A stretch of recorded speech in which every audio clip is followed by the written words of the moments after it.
في الجزء اللي فات شفنا ازاي بدأت الحرب الكونية على أرض مصر. صلي على النبي واشترك في القناة ويلا بينا نبدأ.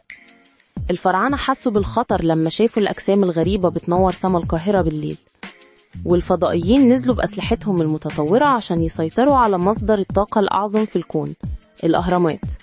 لكن الفراعنة ما كانوش لقمة سهلة، دول أحفاد حضارة عمرها آلاف السنين. كهنة آمون قدروا يفعلوا برديات قديمة كانت بتعتبر مجرد أساطير.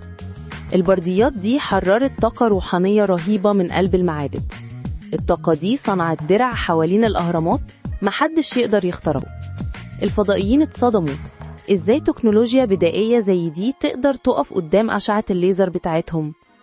قائد الفضائيين زورج قرر يستخدم أقوى سلاح عندهم، سلاح بيقدر يفتح بوابة زمنية. الهدف ما كانش تدمير الأهرامات، الهدف كان سرقة سر بنائها من